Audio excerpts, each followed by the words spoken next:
Hello everyone. In this tutorial we will look at the bubble sort program. This is a part of the ARM Cortex M4 programming that we are looking into, and to implement this particular program we are using the Keil microvision software, and we have chosen the device as the Texas Instruments TM4C123 GH6PM. So before we dive into the program, let us understand what is the logic that we are going to be using. So initially for a bubble sort program, we will make use of an input array, and this array can be of any size. Now since the program is written in C, when I'm inputting the data, I will be entering it in hexa value. So let me consider the data to be 0x10, 0x20, 0x30, 0x40. It can be any random data, 0x50, 0x. So if you observe here, I have considered an array of data of size 10. And when I am talking about bubble sorting, the bubble sort can be done either in ascending order or it can be done descending order. So what basically happens in a bubble sort is that we can arrange an array of data either in ascending order or in descending order by comparing every adjacent element. That means 1 0 is compared with 2 0, 2 0 is compared with 3 0, and after comparing, if we find that the data is not in proper order, we have to just swap the data so that we can arrange either in the ascending order or in the descending order.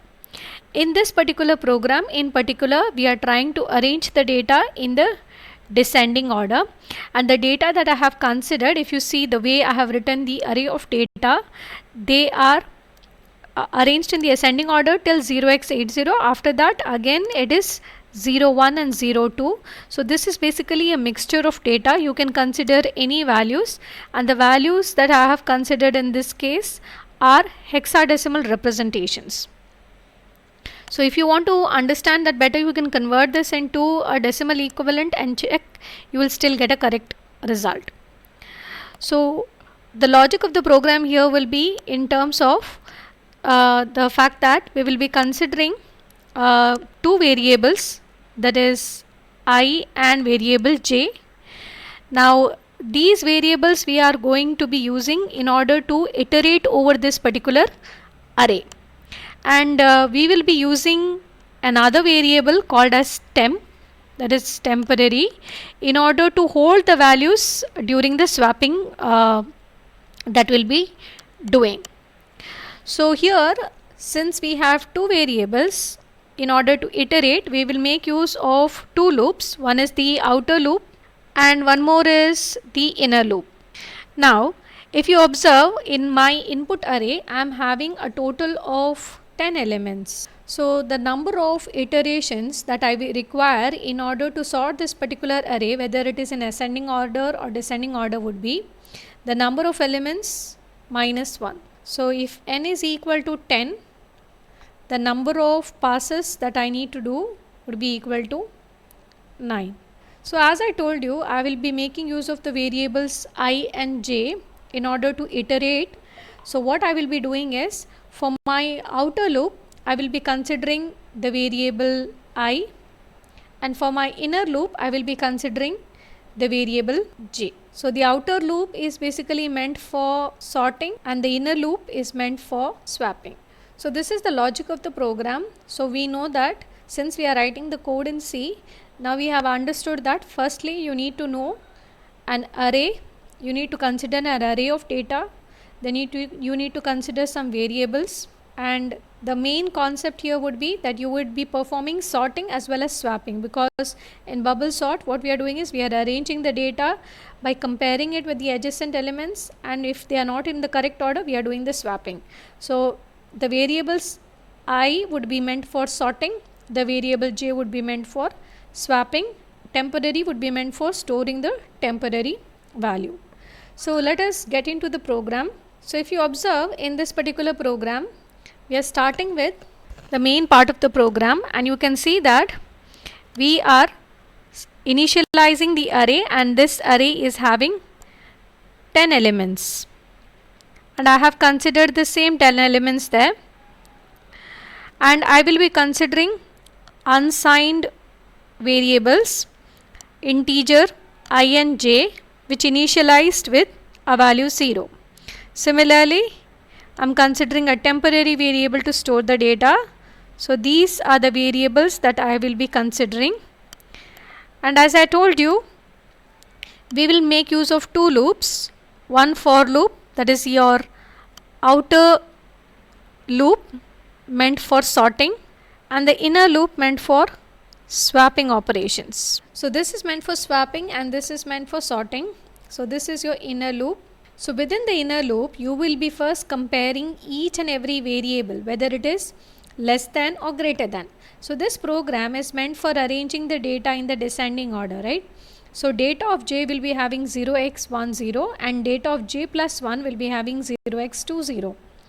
You are comparing and checking whether 10 is less than 20. If 10 is less than 20, then you have to go through this particular process. So the value that will be stored in temporary now will be equal to 10, and the value that will be stored in data of j now will be equal to 20. So finally, data of j plus 1 is going to be having 10. So what you have done basically here is you have compared 10 and 20 and you have arranged these two in the order 20, 10. So this would be your data of j and this is your data of j plus 1. Next, what you are going to do is you are again storing the value of temporary as 0 because you need to clear it up in order to store the data for the next iteration. So next what you are going to do is, initially j was equal to 0, now you are slowly moving to j equal to 1. So this, in this particular case, j was this index. You are comparing index 0 with index 1, and now when your j is equal to 1, what you are doing is you are moving slowly between these two variables. So you will be comparing, when j is equal to 1, you will be comparing data of 1 is being compared with data of 2. So what is stored in data of 1 is nothing but 10. So 10 is going to be compared with 30. So what I mean by that is 10 and 20 basically means in hexadecimal I am considering. So this is 0x10 and this is 0x30. So I am comparing and checking whether 10 is less than 30 or no.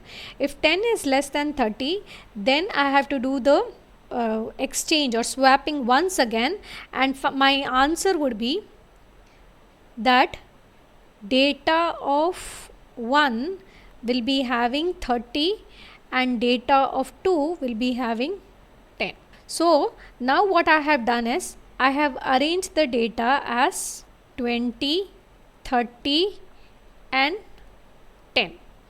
This is my data of 0, this is data of 1 and this is data of. So this way you will be proceeding through the entire loop until you reach this particular point. Once you reach this particular point, you will be exiting this for loop and you will be incrementing the value of your outer loop to 1.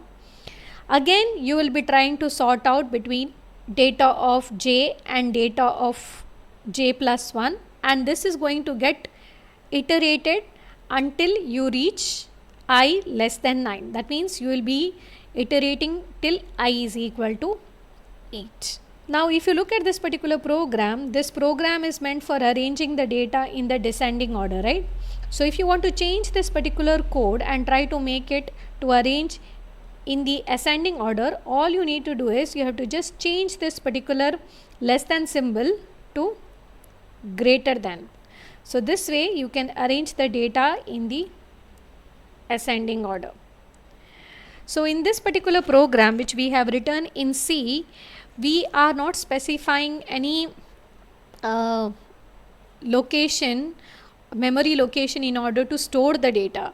So if you want to see how this program is doing the bubble sort, you can just go to call stack window after you execute and perform your debug, and you can perform step in execution and check as to what is the stack pointer address, corresponding address you can check, and you can see in which are the different variables I and j, how they are getting changed and how the bubble sort is occurring.